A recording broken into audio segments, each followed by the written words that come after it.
Hi, this is Doug with IdahoMMA.com. I'm here with Scott Young Guns Jorgensen. Thanks for your time, Scott. Yeah, no problem. Now, Scott, you got a big fight coming up December 8th, UFC, I guess it's Fox 5 in Seattle.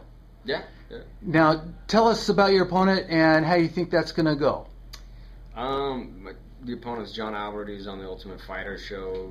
You know, he was with Bisbing Mayhem series, whatever one that was. I don't watch it too much, but had a couple fights in the UFC. He's on a 2-fight skid, and just like me, and so we're going in there, and you know, I feel like my last few fights, I was right there.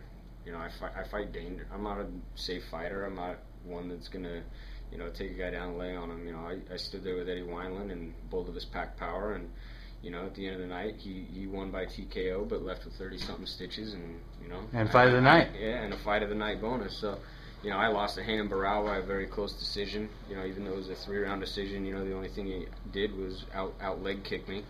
You know, and I wobbled him. I hurt him. I just didn't follow up. You know, it was poor game plan. Not poor game planning. It was poor my mentality when I fight and when I get hit, and as I get into it, and you know, there's that little bit of pride in me that says, you know, I'll go toe to toe with you, and you know, and when that happens, when I lose kind of my cool, my edge, I become very one-tracked, and it's I'm gonna hurt you more than you can hurt me, and I lose track of my game plan. So you know, that's what's happened to me in my last 2 fights.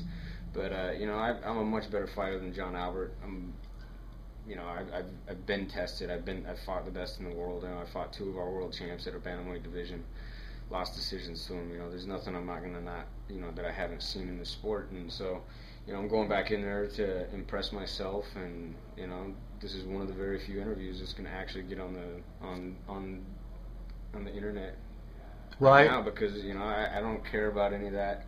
There's nothing. You know, I've been on TV. I've been featured. I've been the co-main. I've been the main. It doesn't matter to me. I'm just here to fight right now. You know, I'm fighting to get back on the track. Mm-hmm. Well, I appreciate you know, you giving us this time to sort of get to know you. One of the questions that you know, I wanted to ask you is nicknames. When it comes to nicknames, your nickname is Young Guns. How'd that come about?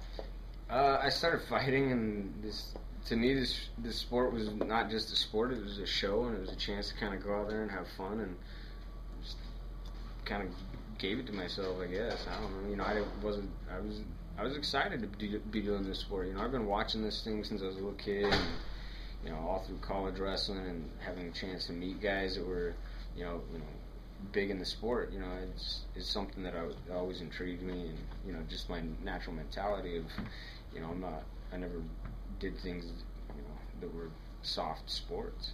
I wanted to be physical. I got in my fair share of fights as a kid, and it just kind of, you know, I was fed up with wrestling. It seemed like a natural fit. So when I came into this, I was so excited. So I just gave myself a nickname. I didn't care. Yeah. Still don't. You know, even though, you know, with age, people are like, you know, Young Guns. I'm not that young anymore. I'm 30 years old. So, you know, but I'm young at heart, and it don't matter. You know, it's just a sport. Right. It don't matter what name I have, what I carry into that cage. The only thing that, you know, is in there at the end of the day is me. So. Right. Well, you know, let's get back a little bit before that, before your nickname. How'd you get started in MMA? Well, I grew up wrestling. Wrestled since I was 8 years old, 7, 8 years old. I wrestled for Boise State, had a successful college career, had opportunities to go, you know, train at the Olympic Training Center, had opportunities to go move there, become a resident, but I was burnt out with wrestling. Wrestling became very stressful, like to the point where it wasn't fun anymore. You know, there's a lot of stress going into those college matches and stuff. So I goofed off a little bit, like with housemates and just rolling around in the wrestling room, goofing off, like from watching the sport, not necessarily knowing anything. And then had an opportunity to, you know, train a little bit here and there, like between my junior, senior year of college, just goofing off like a couple times. I really liked it, and then I finished college, and it was like, okay, you know, am I going to move to the Olympic Training Center, continue this, you know, this thing, or you know, what am I going to do? And there's an opportunity to take some amateur fights. I'd been training consistently since my NCAA tournament. Like, I'd kind of made up my mind. I guess I'm gonna try this, and so I've been training consistently and tried it as a hobby. I never actually thought this was gonna be a job. To me, I didn't follow much more than the UFC, so I wasn't too keen on the WEC, but Elite XC had been born in that, and I'd picked up some good wins, like 145, stuff like that, and 4 fights in, fought for Elite XC on one of their first ever Showtime cards. I don't remember what one. Put on a good performance, showed a good diversity of skills, that I was exciting, that I was a hard-headed, I'm going to come after you type of fighter. And Reed Harris, at the time, he was like the vice president of the WEC. Elite XC didn't lock me into any multi-fight deal. It was an option. Reed called my managers, Mike and Jeff at MMA Incorporated, and we struck a deal with WEC, and see, I fought 2007 or 8. I fought my first WEC fight, and I haven't left. and you fought the very last one against Dominic Cruz for the championship, wasn't it? I think I had like 8 or 9 fights in the WEC. 10, I think. I don't know. I had like 2 over the course of 2 years, and then 2 the year before. So that's 10 in the WEC. I was going into my 3rd or 4th WEC or UFC fight. So I've had 14 fights under the UFC banner. Everybody says WEC, UFC, but to the fighters, the guys that know what's going on, it was the same crew. Dana was in our fighter meetings at the end of weigh-ins, telling us, get our asses in there and fight. Mm-hmm. Don't leave anything in there. So we did everything with the UFC. So it was just a different name, different channel. But now that it's it's UFC, so nothing's changed. But that's how I ended up here. I got great management. I've got great coaches, Diego Moraes, Saka Sim. I've had opportunity to train all over the world, like Brazil, like the Black Zillions, Uriah's gym, Tap Out in Las Vegas, Cobra Kai. I've been to some of the best gyms in the nation, and had an opportunity to train and see kind of what the sport's all about. I just love it. It's just something that I really look at what I'm doing, and there's nothing else I want to do. I don't want a job. I don't want to do anything but train and be here in a gym every. I'm here 10 hours a day, so it is what it is. Yeah. Well, as far as getting back to, you were the 3-time Pac-10 wrestling champion for Boise State, and that seems to be, now we're into wrestling season right now for the high school and the kids. Tell me, how important is wrestling as a foundation to the sport of mixed martial arts? To the sport of mixed martial arts, is absolutely, I think one of the biggest things anyone can do if they say that I'm going to fight. I don't have to be in the UFC, 10 years down the road.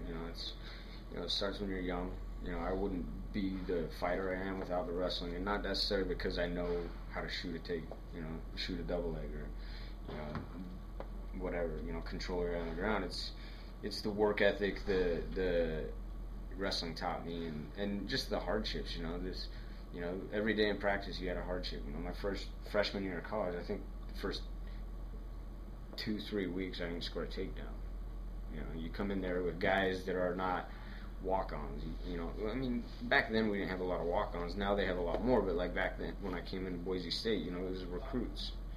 And we were recruited, and we were the best out of our high schools, the best out of our states, and we came in, and it wasn't like an easy walk in the park. And back then they didn't let us wrestle freshmen.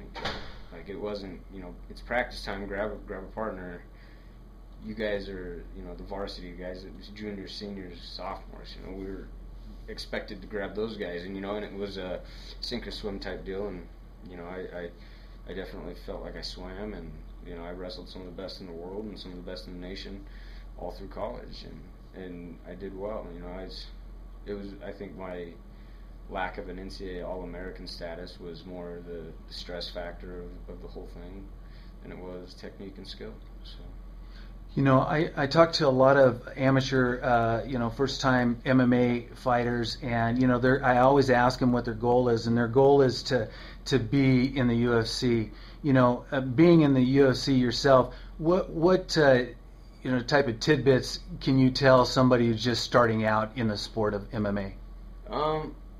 Get out of the garage. You know, this is not a hobby. This is not something I'm gonna. You know, this is a commitment that you have to make, and you know, you make life choices about it. You know, I get people all the time all over the world saying, you know, I want to be a fighter. You know, I got to fight. What should I do? You know, what do I do for this? And you take everything you enjoy, going out with friends, you know, hanging out, spending time at home, sitting around watching TV. You take all that and you move it out of the way. That's the first thing you need to do. You need to prioritize what your goals are, you know. And you'll see real quick whether or not you really want to be a fighter. Like Dana says, you know, you want to be a fighter. This is not an easy sport, you know. And God, man, the years of sacrifice, you know, just, you know, being 30 years old and going through college, you know, I don't drink. I mean, not because I'm against it. Like, I got friends, you know, I don't party, I don't drink, I don't do that stuff. Except, you know, first right after a fight, you know, because it's not part of the regimen, you know. You stay balanced. You gotta stay focused. You gotta be in there. When you wake up in the morning, you're tired, and you go, I don't want to train. You know, you get up and you go, and you got to be willing to do that, whether it's on your own or with a team. And you know, there's been times, you know, I get stuck traveling on the road. You know, it's very easy for me to say, you know, especially with a fight. Like I was just in Miami for a week, and it would have been very easy for me to say, out of town, no gyms. You know, but you strap on your, you know, I pack all my gear, I strap on my shoes, I gotta find a gym close by. You know, luckily down in Miami there's the Black Zillion, so, you know, I was over training at the Black Zillions, Joe Warren's coaches, and hitting the road, pushing myself, because there's no days off. Mm-hmm. There's no days off. I train 6 days a week in a training camp, 6 days a week for 8 weeks. And twice a day, 3 times a day most days, you know. Training, you know, non-stop. I get about 6 hours of training in a day, and it's not hard. I love it. Well, it's hard, but I mean, I love it, you know, and because I love it, it doesn't make it hard. It's not a hardship. It's something I enjoy. And so, you know, for those guys that are willing to, that are saying, you know, I want to fight, or I'm going to fight, or you don't say it, you do it. You can't talk about it. You know, you commit yourself, and you find out if you were born to do this. This isn't a sport where people are made. You know, you got to have that mindset to come in here, and when you get tired, not quit, or when you get tired, you know, you push yourself to get more tired. And, you know, the biggest, quickest way to find out is you get in there and you start training, and the first time you get choked, and as soon as you can't breathe and that panic sets in, you know, are you going to just roll over, or are you willing to go to sleep? And I've never been one to shy away from going to sleep. Well, that's some advice right there.